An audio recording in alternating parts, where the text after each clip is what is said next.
بسم اللہ الرحمن الرحیم۔ السلام علیکم ورحمۃ اللہ وبرکاتہ۔ رب ذوالجلال کے بابرکت نام سے شروع کرتا ہوں جو دلوں کے راز خوب جانتا ہے۔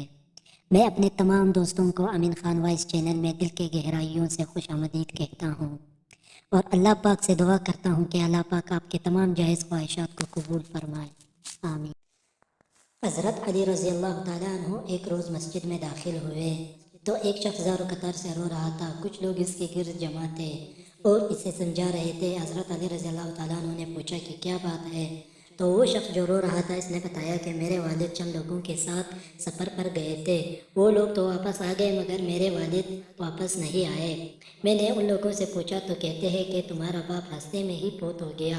میں نے مال کے بارے میں پوچھا تو کہتے ہیں کہ کون سا مال؟ تیرے باپ کے پاس تو کوئی مال تھا ہی نہیں، حالانکہ میرے والد تجارت کے لیے گئے تھے اور ان کے پاس کافی مال تھا۔ حضرت علی رضی اللہ تعالیٰ عنہ نے کہا کہ تم نے قاضی کے طرف رجوع کیا تھا؟ اس نے جواب دیا، میں نے قاضی کے طرف رجوع کیا تھا لیکن قاضی نے ان کے حق میں فیصلہ دے دیا۔ حضرت علی رضی اللہ تعالیٰ عنہ نے تمام لوگوں کو لے کر قاضی کے پاس پہنچے اور قاضی سے پوچھا کہ تم نے اس نازک معاملے میں کیسے فیصلہ کیا؟ اس نے جواب دیا، ہم نے اس سے گواہ طلب کیا تو اس جوان نے کہا میرے پاس کوئی گواہ نہیں ہے۔ پھر میں نے ان سے قسمیں کھانے کا کہا تو ان سب نے قسمیں کھائی کہ واقعی ایسا ہی ہوا جیسے ہم کہہ رہے ہیں۔ تو اس نے ان کے بات پر یقین کر کے ان سب کو چھوڑ دیا۔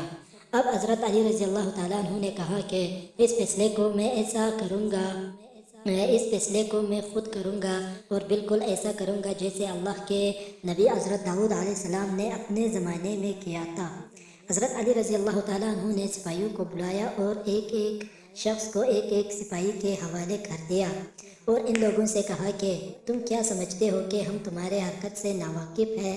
ہمیں سب معلوم ہے۔ آپ نے ایک حکم دیا، ان سب کے چہرے کپڑے سے ڈھانپ دیا جائے اور سب کو مسجد کے ایک ایک ستون کے پیچھے کھڑا کر دیا جائے۔ پھر آپ نے کاتب کو اپنے پاس بلوایا اور سپاہیوں سے کہا کہ جب میں بلند آواز میں تکبیر کہوں تو ایک ایک کر کے ان میں سے ایک ایک کو لے آنا۔ پھر آپ نے پہلی بار تکبیر کہی اور ایک سپاہی آیا، ملزم کو لے کر آیا۔ حضرت علی رضی اللہ تعالیٰ عنہ نے اپنے سامنے بٹھا کر حکم دیا، اس کے چہرے سے کپڑے ہٹا دو اور کاتب کو کہا میرا سوال اور جواب قلم بند کرو۔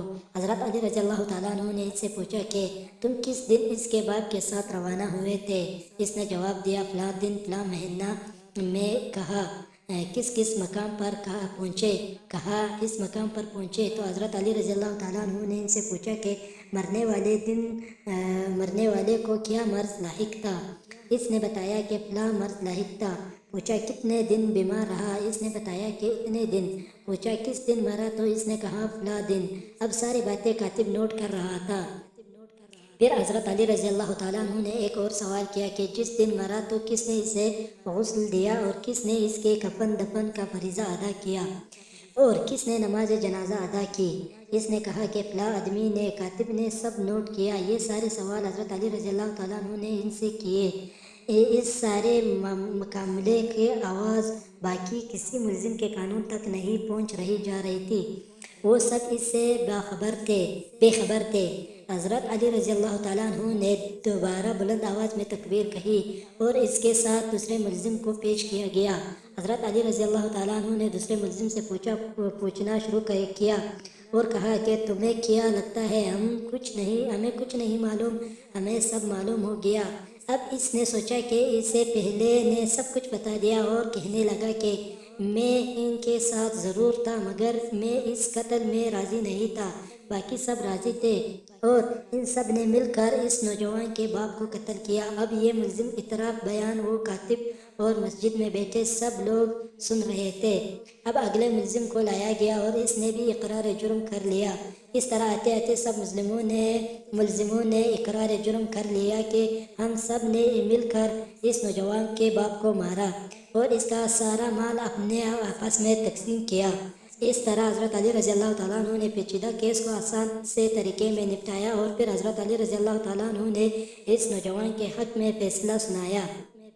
قاضی وہی موجود تھا اور قاضی نے کہا کہ حضرت یہ تو فرمائیے کہ حضرت داؤد علیہ السلام نے اس قسم کا کون سا فیصلہ کیا تھا؟ تو حضرت علی رضی اللہ تعالیٰ عنہ نے اس کے بارے میں بتاتے ہوئے فرمایا کہ ایک دن اللہ کے نبی ایک دن راستے سے گزر رہے تھے کہ کچھ بچے ایک بچے کو مات الدین کہہ کر بلا رہے تھے یا چڑھا رہے تھے۔ تو حضرت داؤد علیہ السلام نے بچے کو اپنے پاس بلوایا اور اس سے اس کا نام پوچھا تو اس نے کہا کہ مات الدین یعنی دین مر گیا، نعوذ باللہ۔ پوچھا کہ تیرا یہ نام کس نے رکھا؟ تو بتایا کہ میری ماں نے۔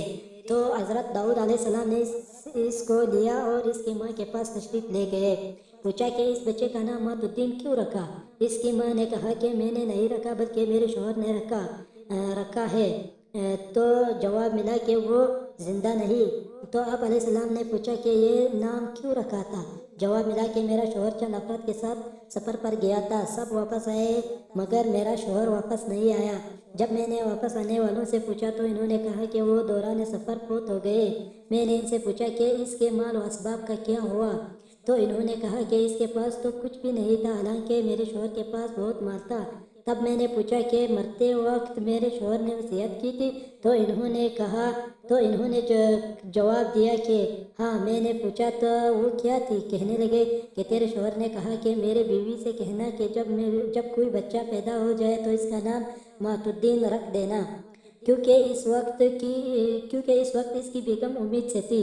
تو جب میرے ہاں اولاد ہوئی تو میں نے اس شوہر کی وصیت کے مطابق بچے کا نام مات الدین رکھ دیا۔ اب حضرت داؤد علیہ السلام نے پوچھا کہ کیا وہ لوگ ابھی زندہ ہے جو واپس آ گئے تھے؟ تو اس نے کہا کہ جی وہ زندہ ہے۔ تو حضرت داؤد علیہ السلام نے اس کو ساتھ لیا اور ان کے گھر والوں میں گئے اور سب کو گرفتار کروایا اور پھر اس معاملے کا فیصلہ بالکل بھی اس انداز میں کیا جیسے آج میں نے کیا ہے۔